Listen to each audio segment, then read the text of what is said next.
You're listening You're listening to Rim's Gray Hair Chronicles, top 3 stories of the week. The world's gone strange, but we love a good peek. From shadows deep to the global stage, we bring the truth from age to age. With harmony bold and a skeptical tone, we dig up the news they don't want known. So stoke the fire and have a seat. This week's top 3 can't be beat. Pilgrims Gray Chronicles. Wanted Chronicles. Hey gang, you know, when the world speaks with one voice, it's rarely telling the truth. So welcome back to Pilgrims Gray Chronicles. I am your host, Robert Clark. This is our Friday top 3 stories of the week, as our singers have made known. Well, here we walk the long road through the chaos, carry the lantern of truth, and expose the shadows moving behind the veil. And this week, the stories the world wants you to cheer for may just be the ones preparing you to bow to something darker. So let's pull back the curtain, shall we? Over these lovely jazz notes. Yeah. So, story 1 of the top 3, the enhanced games, transhuman Olympics, or soft disclosure. So, what's happening out there? Billionaire backed by Peter Thiel and Donald Trump Jr., the new enhanced games are being marketed as a, quote, better than Olympics, unquote, spectacle, where athletes are openly encouraged to use steroids, gene therapy, and other enhancements to break human limits. The goal, record-breaking performance, millions in prize money, and an end to the unfair stigma of doping, right? So the problem is that this isn't just sports. This is the public normalization of post-human identity. Does nobody seem to have a problem with that anymore? Or we just, I guess, because we've bought the idea of evolution, this is just the natural progression. We're just going to modify ourselves and think that we're making better humans. You know, changing God's design, his blueprint. The same ideology that gave us CRISPR babies and Neuralink implants is now dressing up as entertainment. So really what we have here is the spirit of Babylon has pretty much traded temples for arenas. It echoes the days of Noah when flesh was corrupted, and now we're clapping for it on ESPN then, I guess. These are just strange attempts to normalize all of this, and I hope you all don't fall for the slow boil of the frog in the pot on this and just think, oh, well, it's just entertainment. It's slowly changing us in our attitude towards the same thing that made God angry enough to reset, changing his creation on a molecular level and redesigning it the way we want. It's just, I don't know. I don't see this as a good idea. It doesn't seem to have ever been a good idea, and it doesn't seem that we learned that. It seems like some of these ancient people that we see, their old constructions all over the globe probably made the same mistake, and we just keep repeating it. So, you know, steroid-laced discus throwers and biotech swimmers, what could possibly go wrong? You know, don't forget to chip your kids before the tryouts next fall. Just kidding. Don't do that. So story 2. Russia's Victory Day Parade. Is this just a mere celebration, or some sort of spiritual signal. So on May 9th, Vladimir Putin oversaw the 80th Victory Day parade commemorating the fall of Nazi Germany. The parade showcased next-gen drone warfare, hypersonic missile systems, and troop formations, as if that matters, right? But the big twist, several European leaders showed up, sparking backlash from Poland, Ukraine, and the West in general. So this isn't just a show of national pride. It is symbolic power projection. The East is simply reminding the world it still believes in sovereignty, tradition, and raw force, while the West dissolves into fractured ideology and digital sedation. The Seed War has always involved territorial control, and with Russia flexing, NATO posturing, and Israel-Iran tensions rising, plus we have what's going on in India and Pakistan, the board is being set for a new global conflict that has ancient spiritual roots. So just know then that the bear is awake, the West is distracted. I mean, we are planning genetically modified Olympics. It's amazing. And with all this going on, those who whisper peace and safety may soon be witnessing sudden destruction, especially if the King of the North is involved, right? If you don't know what that is, just get into your scripture and check it out, right? Nothing says we're peaceful now, like a nuclear parade and a guy named Vladimir standing on top of a red podium. That screams peace to me. Doesn't it to you? Of course it does. So story 3. And this is probably the biggest one of the week, right? This is the one where if you have an X account or Twitter, or really any social media, you have to know that there's a new pope. And if you don't, well, now you do because you just heard me say it. But it's been every place for a couple of days now. The white smoke appeared, and we now have a pope from Chicago. Robert Francis Prevost has become Pope Leo XIV. I never understand how they name these people. Maybe I need to look into it more, and I will. So he makes history as the first U.S.-born pope. But with anything, with history comes baggage, right? And beneath that white robe lies a minefield of scandal, spiritual ambiguity, and geopolitical positioning. So some of the controversies to watch here. Clergy abuse cover-up. Survivors say Prevost allowed priests accused of molestation to stay active or relocate dangerously close to schools. Victims groups aren't buying the New Start narrative. Anti-LGBTQ, LMNOP, vegetable soup, whatever, sermons. In 2012, he condemned same-sex families and criticized the homosexual lifestyle, igniting fears from progressives that the church is reversing course. But it doesn't seem that way now, does it?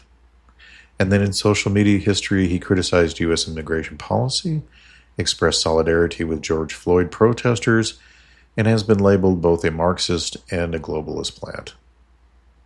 Now, I don't know if those things are necessarily true, and of course we have to wait to see what this guy does.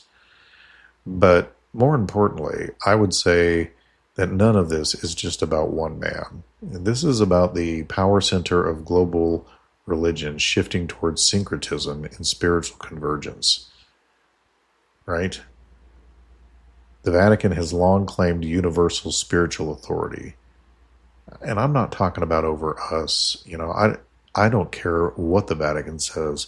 I listen to God through his word. And I don't need a pope or anybody else to tell me what it says.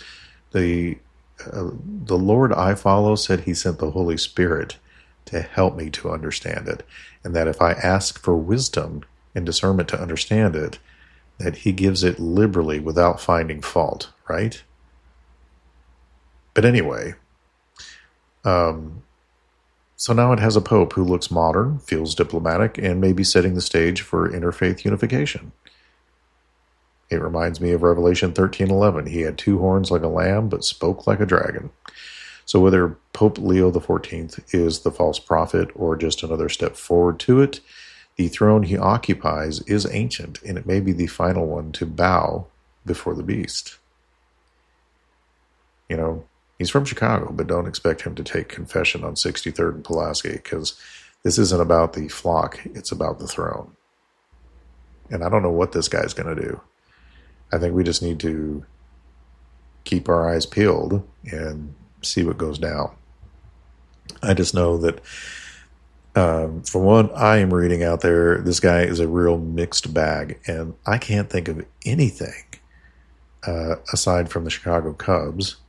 And now we know that most sports are fixed, right? Because there's so much money in it that it's really just entertainment, to some degree.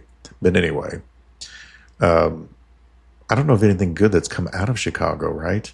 I mean, it seems to be a portal for hellish behavior and all manner of strange people come out of there. I mean, I think of Barack, I think of Ron Brown, some of the strange buildings there. Chicago is an odd place.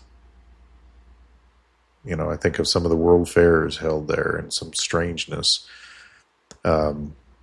So this is an oddity that needs to be watched by all of us.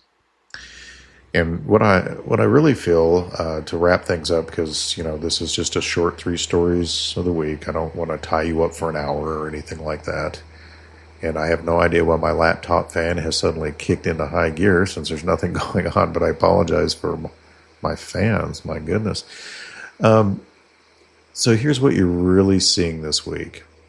They're altering the image of man and calling it sport. That's strange to me. And then they're rehearsing the next great war and calling it tradition. And they're shifting spiritual power and calling it revival. And it's not random, it's not political, it's not generational. It is cosmic, it's ancient, it's the seed war, and it's accelerating. We need to forget what the news tells us about these things and realize that there's a whole nother world around us that is controlling these things. And the beings that dwell in that region are able to come into ours and back out, and they can control and they can dominate, and there's all kinds of things they can do. And like I've said in past podcasts, like the book of Hebrews tells us, you don't know whether that person is human or some sort of angel, whether good or bad, because they are capable of disguising themselves among us. And it might be the reason that people make these seemingly crazy claims about lizard races or whatever, because some of the angels are serpent-like in appearance, like the seraphim, right? So we don't know if when they take on a human appearance, if they are serpent-like when they do so. We don't know if that is their original appearance. We don't know if they continue to breed with humans, and the humans that are born to them have somewhat of that appearance, and they just hide it from us somehow.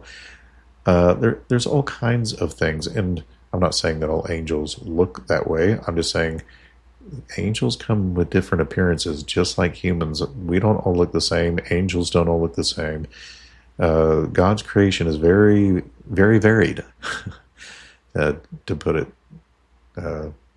weirdly, I guess, but you get the point. There's plenty of creativity there. There's plenty of diversity in appearance. And they're the ones behind it. We're not warring against flesh and blood. There is a spiritual aspect to this that you have to be aware of, because they've been around for centuries after century after millennia, and they know human behavior better than we know it ourselves. Right? They're the watchers. They've been watching us. They know our psychological patterns. They know how to do psyops. But if you're paying attention, you begin to see their MO that they use all the time. And one of their favorites is Hegelian dialect. They love to do the good cop, bad cop. They love to create situations where there's no winning except their way. And even if you think you're winning, you're really still setting up something they want. So just be aware of that. Keep your eyes on the heavens and your ear to the ground and your heart fixed on the one who never changes, even when the world tries to rewrite the rules and history. And we will see you again Monday at 9 p.m. Central Standard Time for our next deep dive episode, the continuation of the God's Sky Clock, Part 2, where we will take on the other 6 constellations, the tribes, and how all that's related. And in fact, I'm going to go into a little bit more on the Mazzaroth itself, because I've received a couple of emails where people don't really understand what it specifically is. They know what the constellations are that I'm talking about, but they don't necessarily know what that is. So I'll go into a little bit more definition of what that is and why it's important, and then I'll continue with the next 6, and that will be Monday. So make sure to tune in and support us. If you like what you hear, please support us by sharing this. That's one of the number one things you can do, and it doesn't cost anything. It's just a click. Share it. If you are in a talk group or you see something where one of our videos could fit in, and you don't feel like typing an answer, and you like what we have said here, then by all means, please share our video and let us be made known out there that Pilgrims Great Chronicles is got fellow pilgrims that share the show and support us. And you can also support our band and visit all of our websites that I try to put in these links when I remember to, but I'm a busy guy and I forget. So I will try to always remember to do that. And again, see you Monday, folks. You're listening to Pilgrims Chronicles Top 3 Stories of the Week. The world's gone strange, but we love a good peek. From shadows deep to the global stage, we bring the truth from age to age with harmony bold and a skeptical tone. We dig up the news they don't want known. So stoke the fire and have a seat. This week's top 3 can't be beat. Pilgrims Great Chronicles.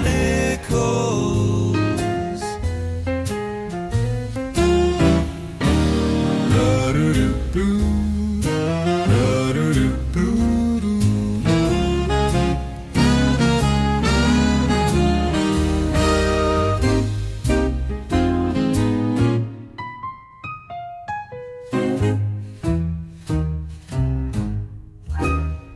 From shadows deep to the global stage, we bring the truth from age to age with harmony bold and a skeptical tone.